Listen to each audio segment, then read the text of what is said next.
Hello everyone. Hello Rhonda. I'm here with Rhonda Campbell because we have just opened Wetland Wanderings, latest exhibition here at Purple Moon Gallery. And as we normally do, Rhonda and I will wander around the paintings in a reasonably shortish fashion so that you can have an understanding of size and perspective and a little bit about the way Rhonda works.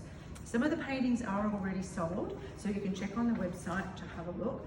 But congratulations, Rhonda, because it's a beautiful exhibition. We had a lovely opening yesterday. So let's start. Thank you. Well, we'll start here with the first one, which is a little bit on the smaller size. And what I generally do is I sort of put a hand there or something so people can see the size of the work. And I think this one's titled Wetland Chaos. Yes. Yes. So lovely colours, little green and yellow.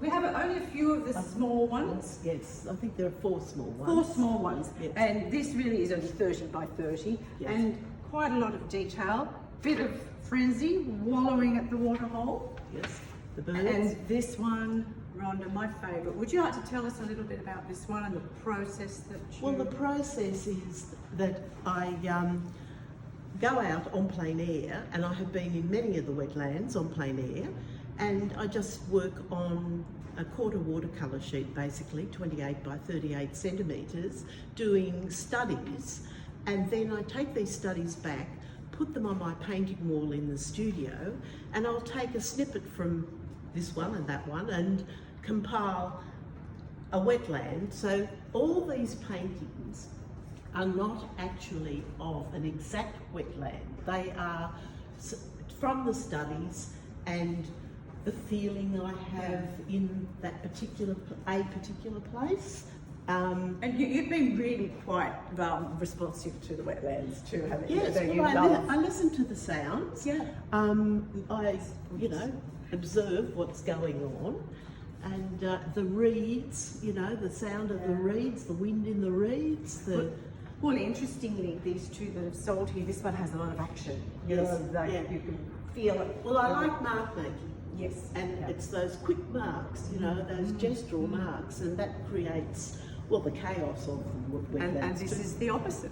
And the that's opposite a bit of quiet, yes, the beautiful lilies that you get on the wetlands. Okay, so this one here, number 8, is birds in dry grasses, and that was very popular. We had a lot of people commenting on that yesterday. It was yes, and that's done in oils, oil sticks, and coal wax medium, which I love working with.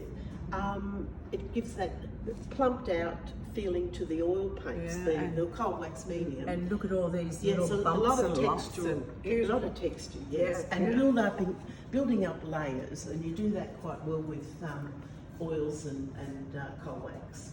This is a much larger one, again a big crowd favourite. Yes. Songs of the wetlands and just beautiful. And many layers of fine washes to start with, and then coming in with different markings in different mediums. I've used pastels, inks, and acrylic. And that's actually quite unique. There's not a lot of artists that transition from one medium to another as simply as you do. I think it's lovely.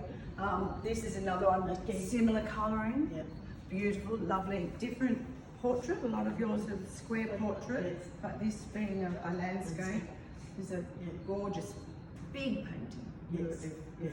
And it's called Wetland Wanderings. Oh yeah, that's the name of this too. Wetland Wanderings. The name of the exhibition. Yes, the name of the exhibition. So, title this one. This is quite unique.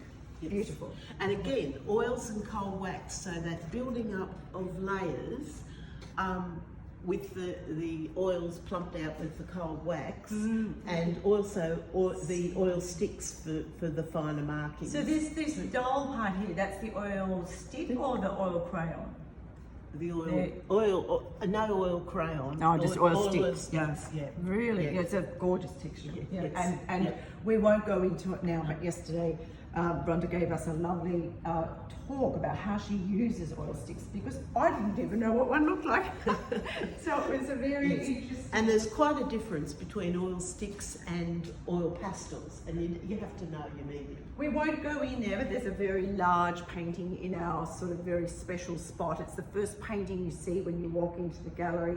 It is already sold. It is just divine, beautiful pinks, and I know that the person that bought this works in the wetlands, so works with preserving wetlands, so she's going to be very, very happy. And with it's that. Conversations at the Pink Billabong, that one. That's the one, yes. And here's another pinks. Absolute showstopper. A lot of people in fact, even, and George said, some people that visited the gallery on Friday, everyone wanted, said they would have bought this one. This is the one they would have bought. That's Nightfall's Radiance, and it's just a, nightfall, and that pink pinks that come through. Yes, lovely. Yeah, We've had some beautiful sunsets lately. I like these as a pair, although they're not necessarily. They don't have to be gorgeous. 60 by 60 they are. Yes, and they're acrylics on canvas. Oh, they're acrylics, aren't yes, they? those ones, but they could look like oils. Sometimes you They can't do. tell. I Because honestly of can't tell. the thick paint, they're quite, and Oh, they have too. get- You've got lovely yes. textured Yes. surfaces on that. I think, yes, the difference between oils and acrylics can be quite difficult to sort of tell them apart. Yes. This one is possibly, this one or the next one are my favourites. I do have favourites. And that's Love acrylic it. and mixed media, which I've used the inks again, and also the water-soluble pastels, Wow. which I seal, but sometimes I let them bleed a little bit before I do, and that creates another effect, And it's called the Cacophony at the Wetlands, and it just has that It's all vibe, that, doesn't it? noise and chatter Yeah. of the birds at the wetlands. And Yes. I love your birds. They're not birds, but they are birds. They're They're obvious suggestions of birds. They're beautiful. And That's this one. Someone came in recently and said, had the other one not sold, they would have bought this as a pair. They did buy a different one. but they don't have No, but this one to me has the quiet, meditative. Well, it's high. wetland mist, and it's that quiet time. It is. The mist is on the wetland in the early morning, It's beautiful. and It's serene, and isn't then it? Yeah. the wetlands come Wakes alive up. after that. It's, It's gorgeous. And then of course there it is alive. It's come alive. So the painting next to And it, that I was should called stand back. So Songs. that one is what number 19. It's called Wetland Whispers. Oh, Wetland Wetland Whispers yes. and Wetland Mist. Yes, that's And right. then two more of those little ones that we were talking about before. Two Yes. lovely little ones hanging together. Yes. They are wetland memories and wonders of the wetlands, which is Yes, gorgeous. yeah. And Bert's telling us that it's time to finish doing this because he'd like to go outside. And he'll have to wait because we have one more to look at, which is a little different. And to that's the rest. again the oils and coal wax, but done on birch panel board, and you can scratch back much more vigorously with the medium on the board because you're not afraid of piercing the canvas. Beautiful. Yeah. Very, very soft colourings. Yes. Looks great on the sandstone. And that is at the end of day, you've just got that. Yeah, that's called at the end of the day. You named Sky. them beautiful. Yes. Yeah. Well, thank you, Rhonda. We've got 22 paintings. We've already sold at least half a dozen. So the exhibition is now open and it will run until the 19th of October at least. It may go a week or so after that, just depending. So thank you all for listening. Contact the gallery or pop online. You can buy directly from the website. Thank you, Rhonda. Thanks.